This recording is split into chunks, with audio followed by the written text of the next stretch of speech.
আসসালামু আলাইকুম। বিবাহ স্মরণিকা কীভাবে তৈরি করবেন? আপনার হাতে থাকা মোবাইল দিয়ে পারবেন এবং কম্পিউটার থাকলে অথবা ল্যাপটপ থাকলে সেখান থেকেও করতে পারবেন। এটা একবারে ফ্রি, এটার জন্য আপনার কোনো কাজ শিখতে হবে না। সেটা করতে গেলে আমাদের সর্বপ্রথমে এখানে লিখতে হবে ID card scanner pro. ID card scanner pro এই লেখাটি লিখে ইন্টার বাটনে প্রেস করে দিবেন। তারপরে দেখতে পাবেন এই ওয়েবসাইটটি। এই ওয়েবসাইটটির এখানে নিচের দিকে আসার পরে এদিকে দেখতে পাবেন একটা লাভ চিহ্নের মতো এই চিহ্নটা দেখতে পাবেন।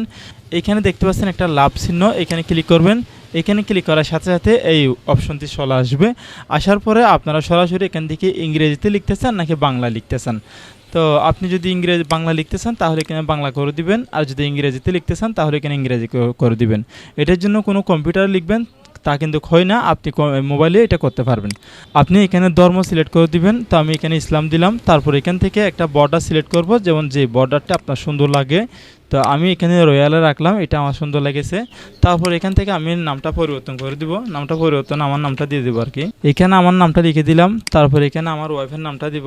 তারপর আমি এখান থেকে ছবি আপলোড করব। এখানে দেখতে পাচ্ছেন ছবি আপলোডের জায়গা, এখান থেকে আমি ছবি আপলোড করব। প্রথমে আমার ছবিটা আপলোড করব। আমি এখান থেকে এই ছবিটা দিলাম এবং ডাইন সাইডে একটা ছবি দেব। তো আমি আমার ওয়াইফের ছবি না দিয়ে এখান থেকে আমি যে কোনো একটা ছবি চয়েস করে দেবো আর কি। ধরুন আমি এখান থেকে এই ছবিটা দিলাম।